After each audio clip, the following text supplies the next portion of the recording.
We did the Bedman only bracket for the release of Bedman, and it was a hoot and a half for sure. I just wish that they named him something that wasn't just the stupidest thing of all time. Right. BonBon versus Ogeress.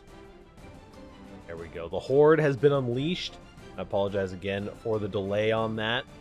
Chirino's got me. You're tempting me to run the Bedman, even though I'll do worse. Fair, fair. Yeah, the CEO Otaku post hype is definitely real. PM Ogeress. BonBon on the Zato. Interesting stuff. Zato versus Geo. Now, this is some rare air, I'm not going to lie. This is a matchup that we don't get to see very often. Yeah, I mean, especially since that patch, everybody's dooming about Zato. Think that he can't do it, which is, has a grain of truth to it. His character did get messed up a little bit. But yeah, I feel like Zatos are definitely a bit of a dying breed, especially with Asuka kind of doing the same thing. Sure. Yeah, a lot of Zatos going to Asuka. A couple of them going even to I saw a 10A on Soul this weekend. Yeah. Go, nice Wild Assault. That Wild Assault. I like getting aggressive with it. Yeah, I really love Wild Assault using pressure for sure. YRC coming out eventually. It's gonna take a little while for that Eddie meter to come back. Oh, look at the Wild Assault. The Wild Assault to get a reset. That was nice. Really nice. Yeah, stalling out the Eddie gauge with the Wild Assault. Also just building more meters. Finds it there. BonBon cooking a little bit. Yeah, I mean, that was some nice mix. Like, I think that the sign of a good Zato is obviously, like, do they have good, like, meter management of Eddie and all that stuff. But also, like, how good are they at scrapping when they don't have access to that Eddie? Oh, but barely doesn't get the grab. A little bit too soon on it. Ogeress is just mashing out of that corner with that 2P, and it's working out. Yep. I mean, Ogeress was stuck in the corner for so long, you know that they want out this time around. Yeah, there definitely comes a point where you just want to leave. And that YRC is going to hurt so bad, because you're going to be missing out on that Eddie gauge for years after. Oh, yeah. He is back now.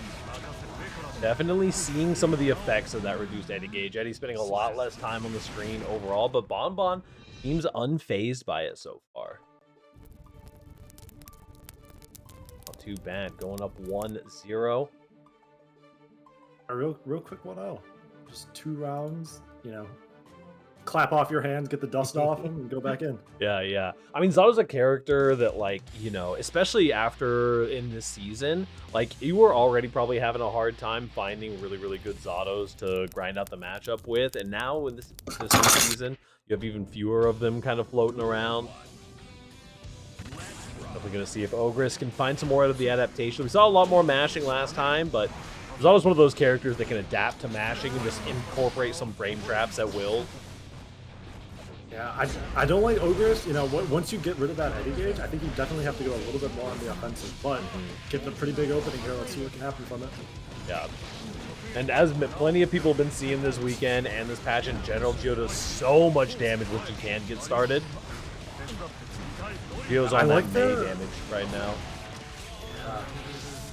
BonBon knew that the YRC was coming and not only blocked it, but also unsummoned Eddie so that he would have the Eddie gauge up when it was time to get that combo going. And now this is such a rough situation to be in. You're running out of meter for this FD, and I mean, you had 100 meter there, and you had the burst available.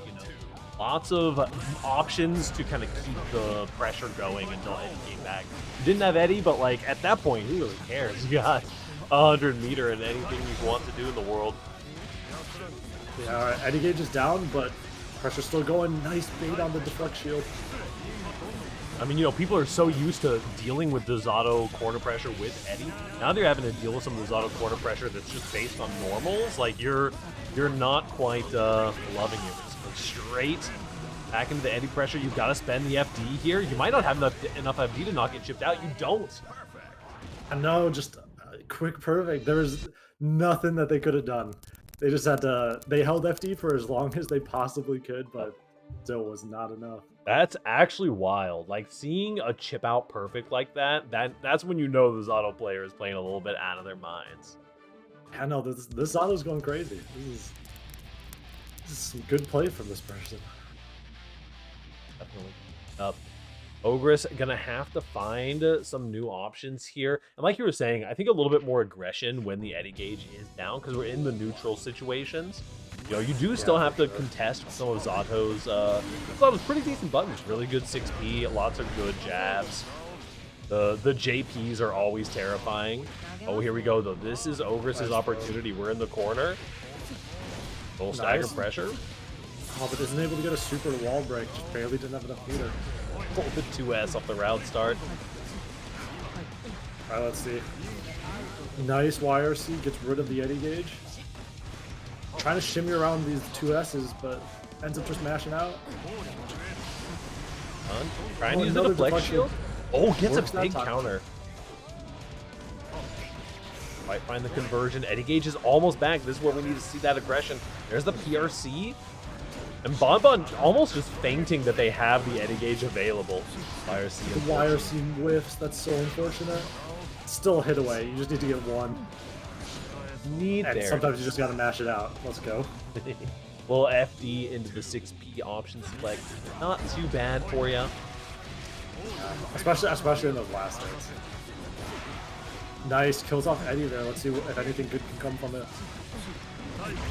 But BonBon is so willing to use that Wild Assault to stall out the Eddie gauge coming back, which I really like. For sure. And I mean, they haven't really had too much opportunity to need to use it for the burst, right? Even though Geo does a ton of damage this match, you're just in a situation where if you're getting hit, yeah, you're just taking the damage. You'd so much rather extend this pressure in the corner. I like the use of the deflect shield a lot. I think that may just be a counter effect of just not having the defensive options. Kind of, you don't have a YRC available right there, so you just got to try to use the next best thing. But it seems like it's decently effective against these auto pressure strings. Yeah, I mean, I think of the two options, Wild Assault and Deflect Shield is definitely significantly worse from what I understand. But I think just having that option in your belt is always useful. Make sure that the Zato got to think about it before they start pressing. But that 2S is still going to reach even after the Deflect Shield. You got to eat all of this. Your anime players now jump into an empty low with the 2K low. Wolfgang has to find something to happen. The Deflect Shield comes out. This is potentially match point for BonBon. Eddie is down again. Just going for these jabs. It isn't even committing to the pressure. It's just throwing out some jabs, trying to catch the mashes. Yeah, and then, I think that BonBon did a good job of not using the dust, like the tap dust for a good portion of it. Went for a lot of those empty hop throws and all that kind of stuff. So when it mattered the most, was just instantly ready to get that kill with the tap D into an RC to keep it safe. Yep. Getting straight into our next match, the Daniel Saz OEG representative. A couple of team members cooking it up in the bracket today, hopefully. As versus